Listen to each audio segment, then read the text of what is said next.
What's up, YouTube? It's your boy Johnny. Back again with another requested video from the subscribers. Shout out to the gang, man. We growing like wildfire. This is unbelievably humbling that so many people are inspired by my words and my messages. And I'm a thinker. I've always been a thinker. Most people around me kind of just look at me like, bro, you wild. Because I really can't be put into a box, if that makes sense. I don't feel any two people should agree on anything, really. We all come out of our moms as individuals. And the whole point of life is to gain consciousness and learn to express yourself and find out who you are as an individual. Hit the like button for me if you can. Please consider subscribing to the channel. And if you like the video, please share the message far and wide as we look to motivate people and uplift them during these crazy times in this place we call America. I cannot feel guilty for that I didn't do, but I can understand the reasons why you think that I should. Yeah, I'm white, but I never put your neck in no noose, and I never burnt a cross or hit my face with a hood. You can't just label me racist, cause I'm related to people who did some terrible way back before I was alive. My parents brought me up to treat everyone as an equal. I refuse to feel ashamed because of my pretty blue eyes. And Nazi, white supremacist, anyone who labels me as that because of my family genetics. The hatred for Caucasians is so pathetic. Go be proud that you're black, but don't hate me for some credit. I'm not the white devil, neo-Nazi cop. Just right there, let me pause. I'm sorry, I gotta pause it real fast. I'm not in love with my skin color. I want to preface that if I look in the mirror, I'm shocked to see myself. Like, I know inside I'm this spirit, I'm this little person who I got this big old body that this is my vehicle, this is my car that I'm learning to maneuver every day, and I get better with it.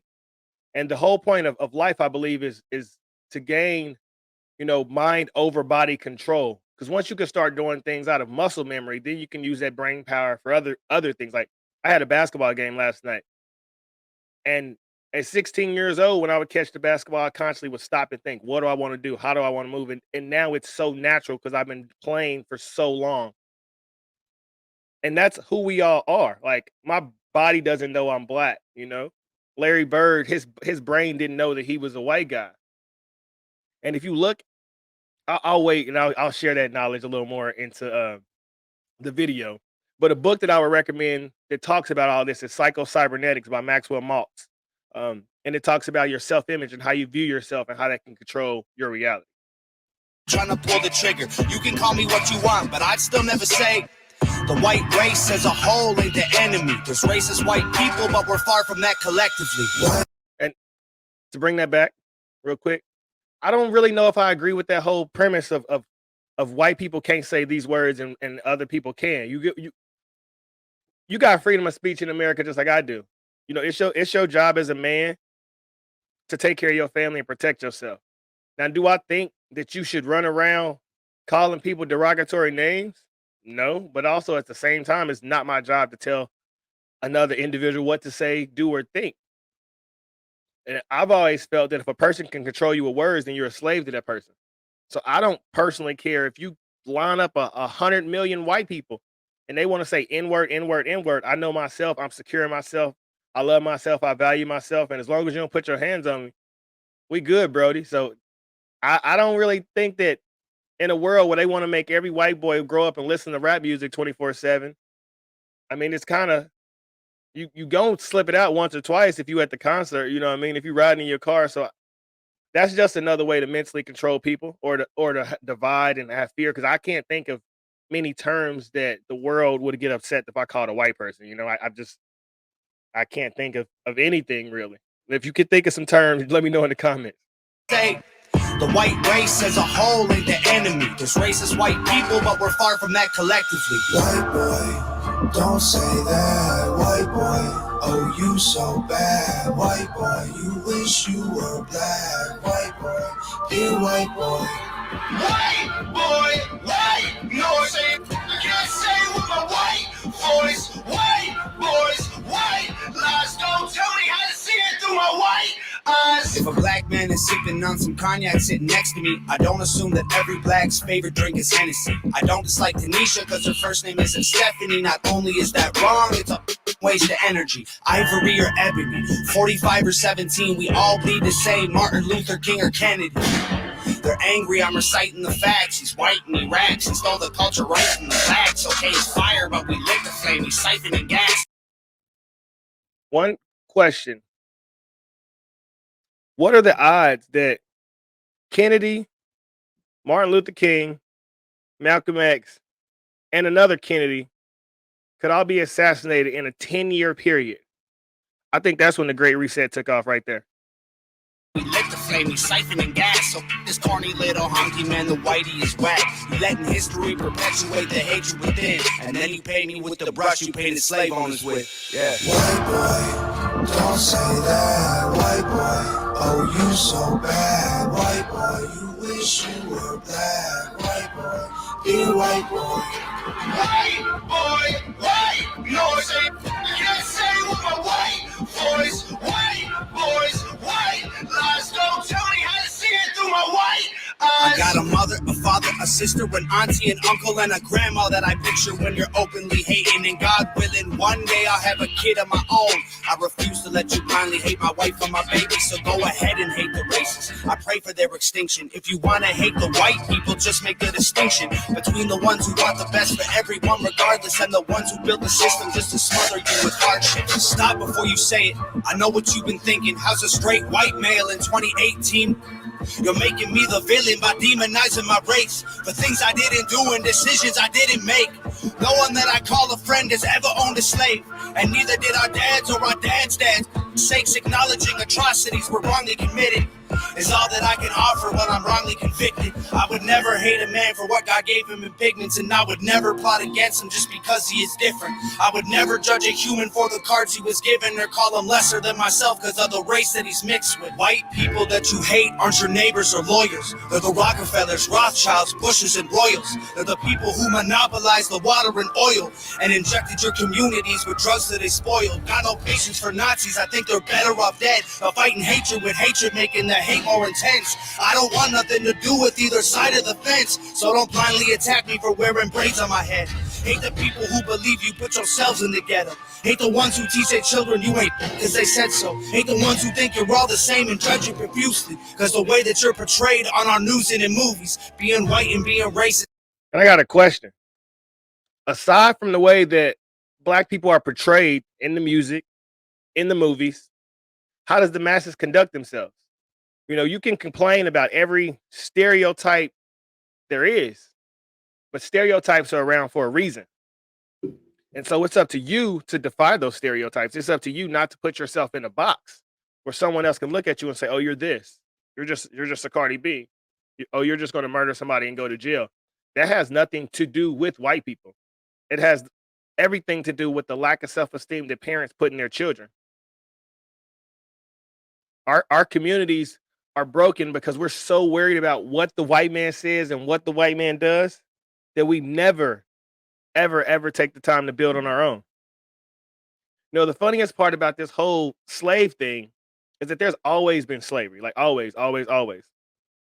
But most people don't know history, so they don't understand that Thomas Jefferson did write an anti-slave passage in the Declaration of Independence. It was removed, yes, but you would have to look into why it was removed. Everyone knows that the Declaration, it's really big. All men are created equal. And we all know, well, I won't say we all know, Thomas Jefferson, one of the founding fathers, in the early version of the Declaration of Independence, drafted a 168-word passage condemning slavery as one of the many evils upon the colonies by the British Crown. The passage was cut from the final word. Why was the passage cut from the final word? Well, because with that passage, there would have been no America. The South wouldn't have signed. Everyone knew the South had slaves. And in order to create a union, you had to negotiate. And the negotiation was that the slave passage had to be removed. In his initial draft, Thomas Jefferson blamed Britain's King George for his role in creating and perpetuating the transatlantic slave trade, which in many words he so called as one of the greatest crimes against humanity. So here we are, hating the founding fathers and hating America for slavery, not even understanding that the founding fathers didn't like slavery either and wanted to get away from Britain. Like, I've never heard that the Britain king started slavery, and I'm sure most of you listening to this video didn't either.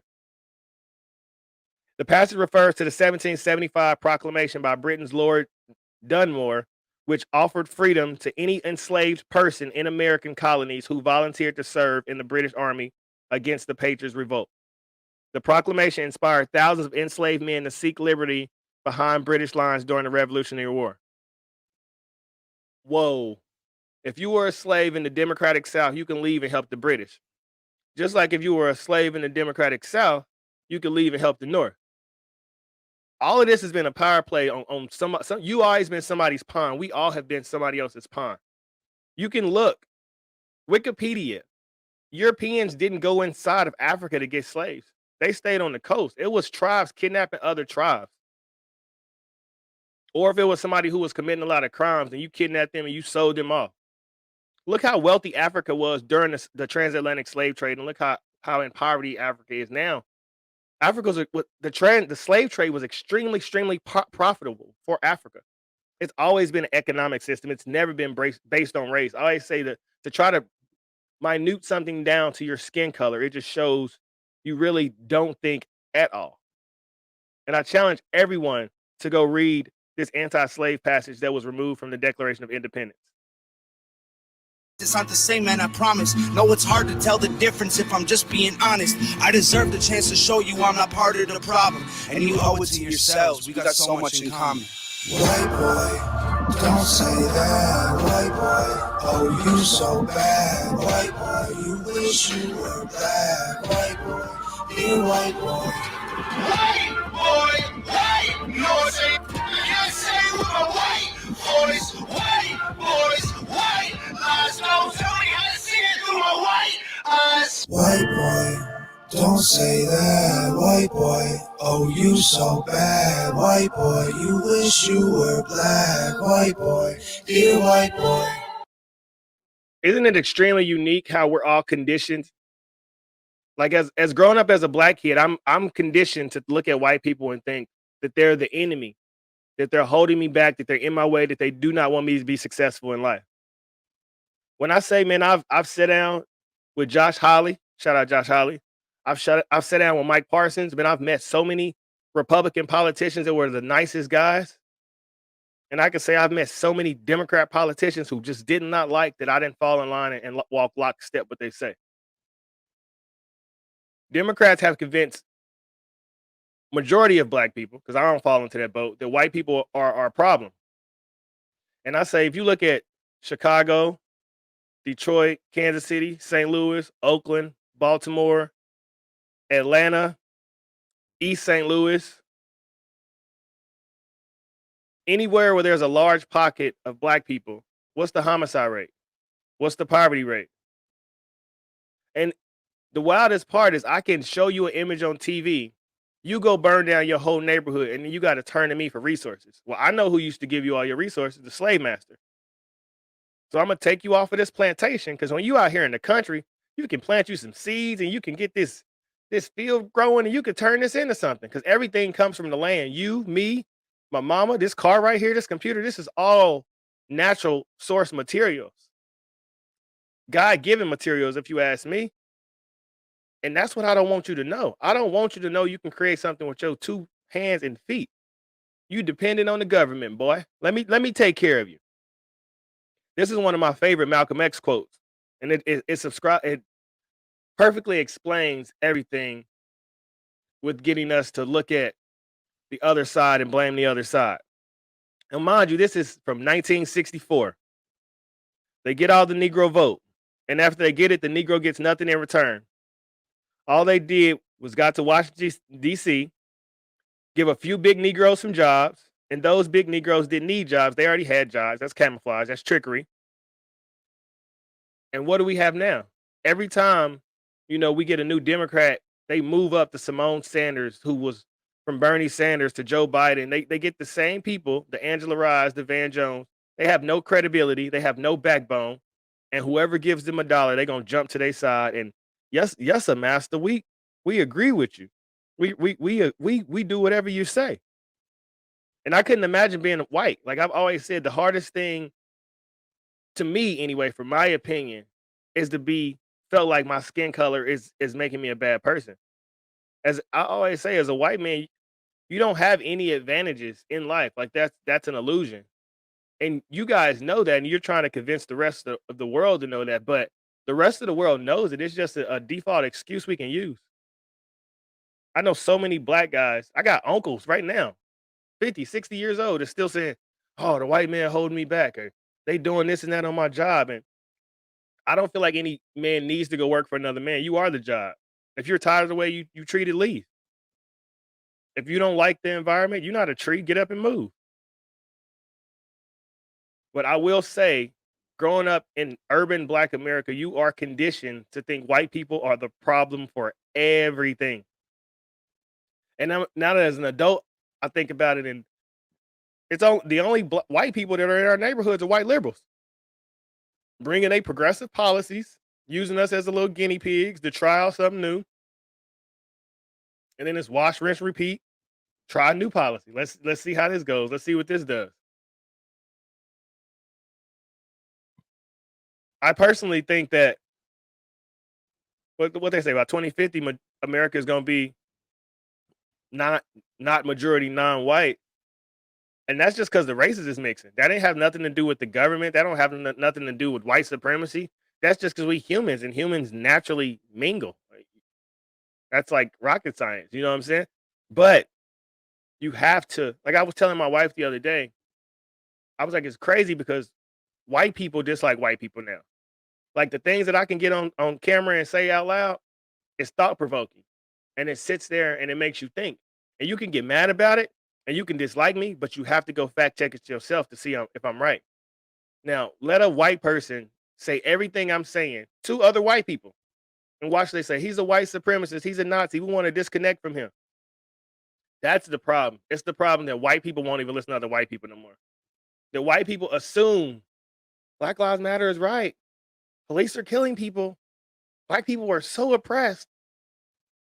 I don't get how all these white people are so college educated and won't sit down 5 minutes to look at real life. The greatest atrocity you could do is tell a kid that they're less than just because their skin color. That was in the miseducation of the Negro. That was, I think, 1920. He said that. The worst thing you could do is tell a child that they're less than because of their skin color. And what do we do on a regular basis? I mean, what is critical race theory? Critical race theory is saying we have the oppressed and the oppressors. Deal with it. If something in your life isn't going good, it's the white person's fault. That is the laziest excuse ever. And that should make you look at the government. That should say, hold on, you telling me you right here, you taking taxes out of my check. You control everything, and I should look at them. I've always said, man, the race war was a smoke screen, catch 22. You look the other way while I reach my hand in your pocket. A book that I recommend everyone read is Outwitting the Devil by Napoleon Hill, and it talks about the plan to overthrow America and to get a dictator running. That book was published, I want to say, like back in the 1930s, when they said it was too controversial to be released to the public, so it ended up coming out in the early 2000s. But that's a great book as well, and it explains the hatred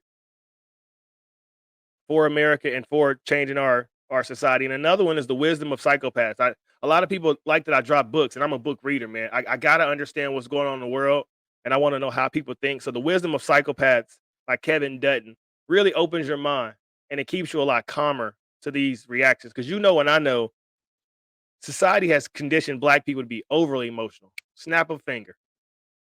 Put a police shooting on TV, do something, and you can get 100,000 black people all mad, angry, and enraged. And if I can control your emotions, I control you, aka you still a slave. You can look at how the CIA experimented with brain control in the early 60s. So there's just so much going on, man. You can look at Hitler and his experiments with the sound therapy at 442 hertz and all that stuff. And I think the average human isn't in line. Their chakras aren't balanced. They're not drinking enough water. They're not eating enough healthy foods. They're not taking vitamins. So we are all off balance. Why is it this way? White people. That got to be it. I tell my kids, before you buy something in a store, pick up the label and read what you put in your body. And if you don't know what those words are, Google it, because that could affect your emotions. That could affect your gut. If your gut don't feel good, you don't feel good. You probably got an attitude. You're probably projecting that attitude out into the world. So that's my thoughts. Love the track White Boy. This was another recommendation for my subscribers. And once I said, man, your skin color does not define you. And it's cool that so many of us are like, you know what? Yeah, I'm black. Yeah, I'm white. Yeah, I'm brown. Yeah, I'm yellow. But I'm still just a human trying to figure this damn thing out at the end of the day. And that's all it is, people. Spread love, spread positive vibes. Keep continuing to be the light in the dark world. No faith is needed around you when there is faith within you. Like the video, share the video. Until next time, have a great